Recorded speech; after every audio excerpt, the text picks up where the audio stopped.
things are being said and things are being implied and things are being threatened, the likes of which we really haven't heard before. How real is the war of words with North Korea?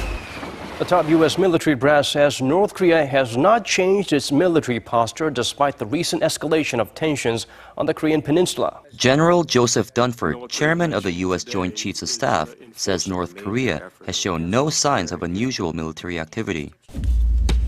In terms of the situation on the peninsula now, can you give us your judgment of where we are today, given the statements back and forth between leaders of both countries, given our aerial operations off the coast, given the response yesterday that could trigger a reaction by the North Koreans? Can you give us an assessment? Senator, I can. While the political space is clearly very charged right now, we haven't seen a change in the posture of North Korean forces. We watched that very carefully. His comments to the Senate Armed Services Committee on Tuesday contrast the view of Seoul's intelligence agency, which believes the regime has ramped up its military activity near the East Sea. Despite this, the general said the U.S. is staying watchful and vigilant and has taken appropriate measures to protect itself and its allies in the region. We clearly have postured our forces to respond in the event of a provocation or a conflict. We also have taken all the proper measures to protect our allies, the South Koreans, the Japanese, the force, as well as Americans in the area. But what we haven't seen is military activity that would be reflective of the charged political environment that you're describing. Dunford also warned that North Korea represents Washington's greatest national security threat, and it should be assumed the rogue state can already hit the U.S. mainland with ballistic missiles.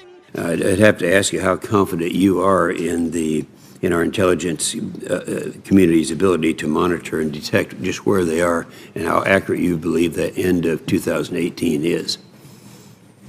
Senator, from my review of the intelligence, I think that what General Hyten said and what you've just described reflects the collective judgment of the senior leadership in the department.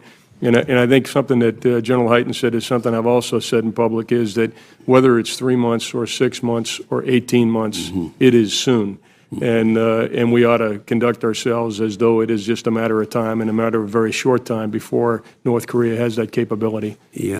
He said there's a consensus among intelligence communities Pyongyang will have fully capable and reliable ICBMs ready within a period of months. Although the regime's missile technology, especially those related to atmospheric re-entry, has yet to fully mature, Dunford said there were no doubts North Korea will develop the required engineering solutions. Senator, I think for all planning purposes, capability development, we should assume now that North Korea has the capability.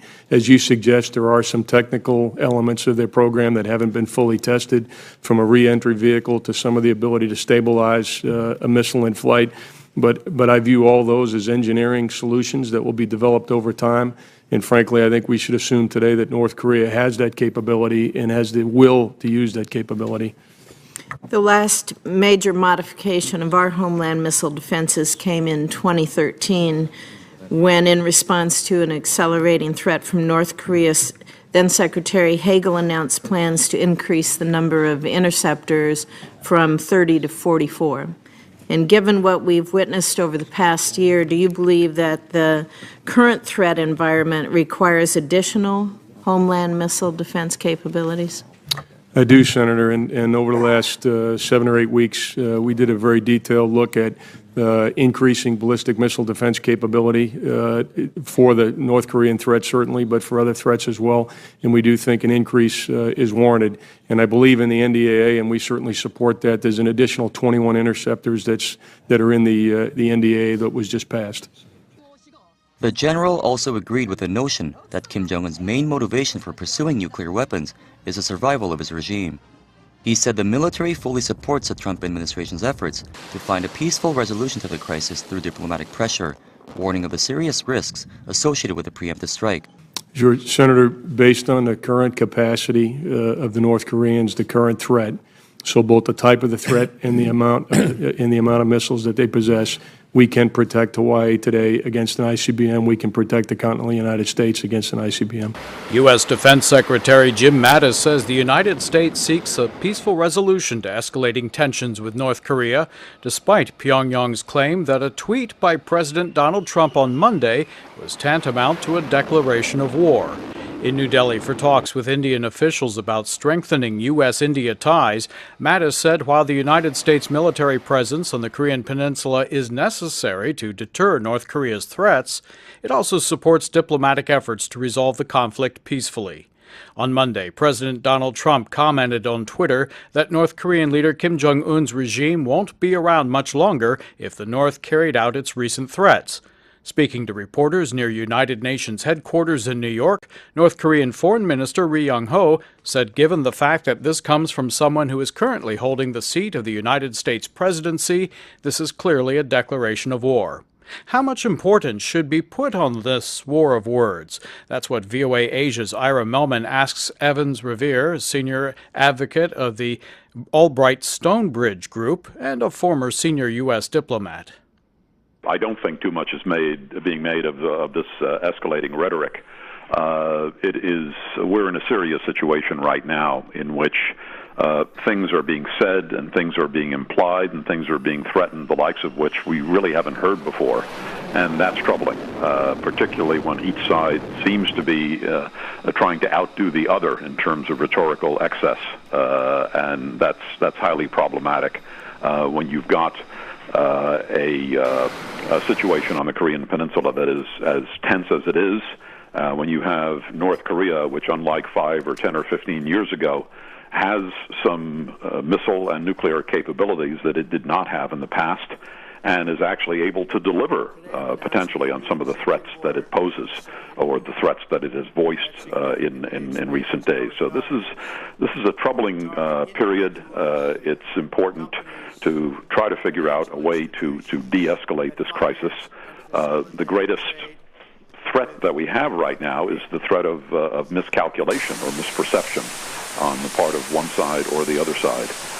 And as this rhetoric continues to escalate, it creates an almost a cycle, if you will, of increasing rhetorical excess, and that doesn't go to a good place. And so it's important to try to figure out a way to put the pause button on here. Well, the definition of rhetorical excess can be applied to the leader of Pyongyang for many years now, or however many years he has been in power, but the difference here seems to be coming from the White House. How does that figure in? How does that escalate at all?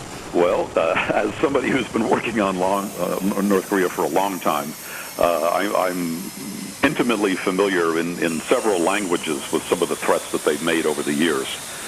In the past, their practice has been when they get into a difficult place, when they're feeling weak or threatened, they engage in rhetorical overkill.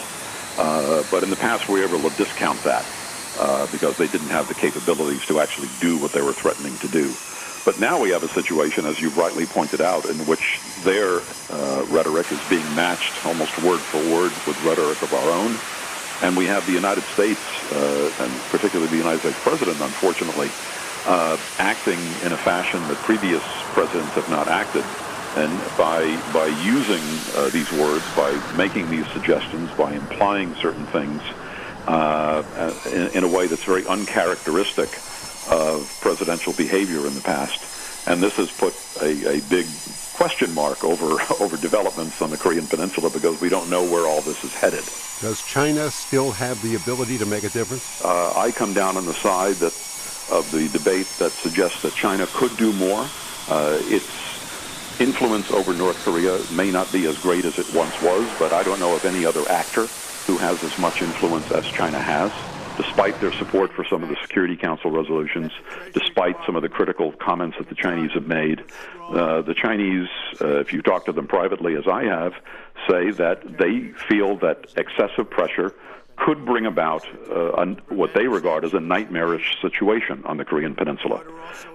And that situation is a collapsed or collapsing North Korean regime. That's China's nightmare.